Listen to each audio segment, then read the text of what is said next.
Sir, you're under arrest for threatening airline security, Officer Martinez declared, restraints gleaming under the cabin lights. But Ahmed Hassan didn't move from seat 1A. Instead, he smiled, the kind of smile that made 200,000 live stream viewers hold their breath.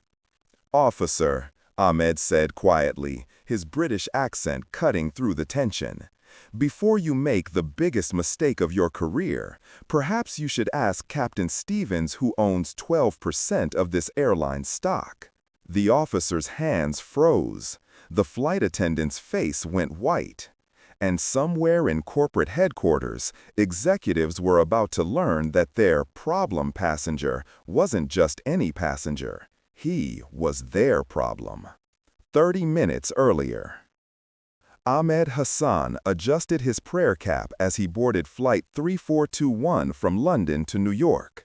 The Rolex on his wrist caught the light, a gift from the Deutsche Bank board after closing the largest Islamic finance deal in European history.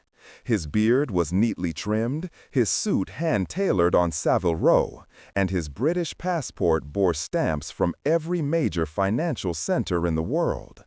But all flight attendant Linda Morrison saw was a young Muslim man in traditional headwear heading toward first class. "Excuse me, sir." Linda's voice carried that practiced airline politeness that barely concealed suspicion. "I'll need to see your boarding pass." Ahmed handed over his ticket without a word. Atlantic Airways Flight 3421, Seat 1A, first class. Linda examined it like she was studying evidence at a crime scene. "This seems unusual," Linda said, her voice dropping to a whisper that somehow carried through the cabin. "Did you purchase this ticket yourself?" The question hit like a slap.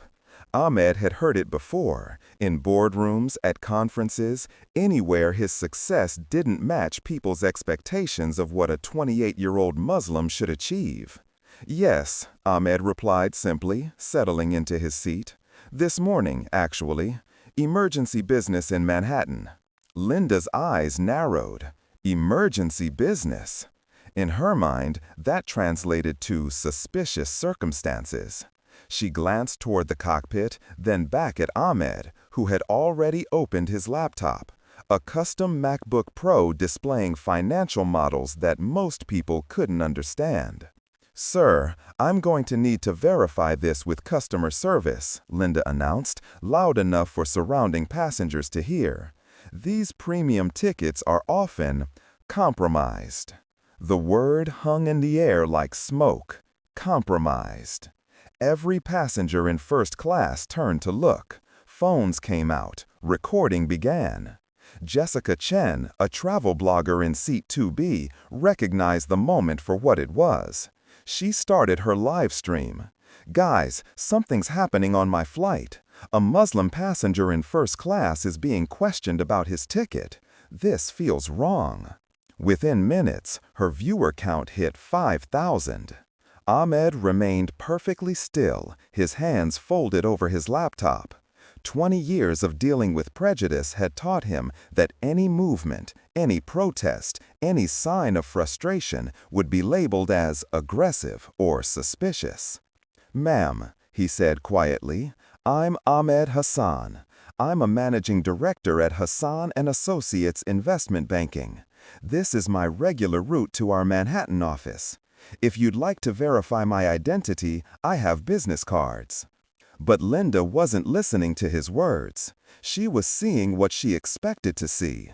A young Muslim man making claims that seemed too good to be. Investment banking? Manhattan office? It didn't fit her mental picture.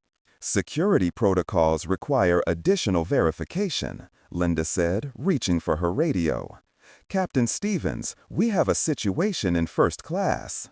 The radio crackled to life, and Captain Tom Stevens's voice filled the cabin. "Define situation, Linda."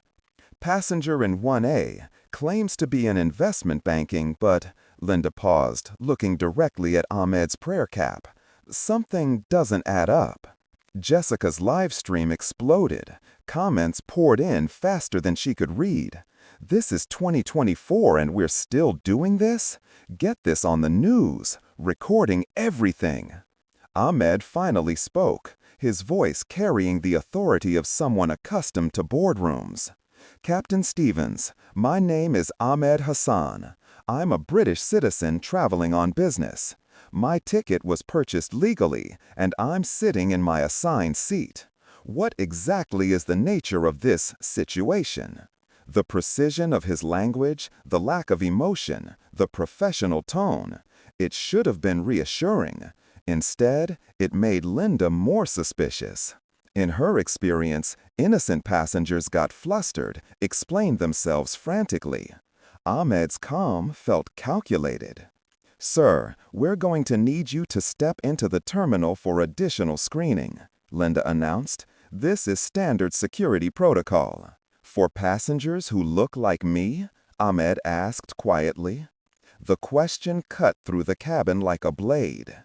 Every passenger, every phone, every recording device focused on Linda's response. We don't," Linda stammered, but the damage was done. The implication hung in the recycled air, impossible to take back. Captain Stevens appeared from the cockpit, his uniform crisp, his expression stern. 32 years of flying had taught him to handle problem passengers swiftly and decisively. "Sir, I'm Captain Stevens. I understand there's been some confusion about your travel documentation." Ahmed looked up, and for the first time, something flickered in his eyes. Not anger, something deeper. Recognition. He'd seen that look before, in 1,000 different faces, in a dozen different countries. The look that said, "You don't belong here." "Captain," Ahmed said, reaching slowly for his briefcase, "before this goes any further, I think you should know something about your passenger manifest today." "Sir, please keep your hands visible," Captain Stevens said sharply. The entire cabin held its breath. Jessica's live stream hit 25,000 viewers. Phones recorded from every angle. She smiled, not the angry smile of someone caught, but the knowing smile of someone who held all the cards. "Captain Stevens, are you familiar with the largest shareholder on Atlantic Airways Group?" Stevens paused. It was an odd question, specific in a way that made his confidence waver. "That would be Hassan Holdings, a British investment firm." "Why?" "Interesting." Ahmed opened his briefcase with deliberate slowness. Inside, nestled in custom leather compartments, were documents that would change everything. "Captain, meet Hassan Holdings." He handed Stevens a business card. Simple, elegant, expensive. Ahmed Hassan, Managing Director and Founder, Hassan Holdings Ltd., 12.3% shareholder, Atlantic Airways Group. The color drained from Stevens' face. The business card felt like it weighed 1,000 pounds. Jessica's live stream chat exploded. "Holy shit, he owns the airline. They're so fired. This is the best plot twist ever." Linda grabbed the card from Stevens' trembling hand. This can't be real. Shareholders don't fly commercial. They have private jets." Ahmed's laugh was soft, but it carried. "Miss Morrison, I fly commercial precisely to see how my investment is being managed, how my employees treat customers, how my airline operates when they think no one important is watching." He turned to face the cabin, his voice carrying to every passenger. "Ladies and gentlemen, what you're witnessing is why Hassan Holdings has been considering divesting our stake at Atlantic Airways. What you're seeing is institutional discrimination in action." Stevens' radio crackled. "Captain Stevens, this is Atlantic Operations. We're monitoring social media. Your flight is trending globally. We need immediate resolution." Trending globally. Stevens felt his career evaporating in real time. "Sir," Stevens whispered, "we had no way of knowing." "That's precisely the point," Ahmed replied. "You assumed, your crew assumed, and now 50,000 people are watching those assumptions play out in real time." He turned to Linda, who was hyperventilating in the aisle. "Miss Morrison, in your 8 years with Atlantic Airways, how many Muslim passengers have you flagged for additional security?" Linda couldn't answer. The mathematics of bias were undeniable. Ahmed pulled out his phone. On the screen, a draft press release titled, "Hassan Holdings Announces Comprehensive Review of Atlantic Airways Following Shareholders' Personal Experience with Religious Discrimination." "This press release goes out in 20 minutes, Ahmed said calmly. "It announces a full audit of customer service practices, mandatory bias training for all employees, and a $50 million fund for discrimination prevention programs." Stevens felt the weight of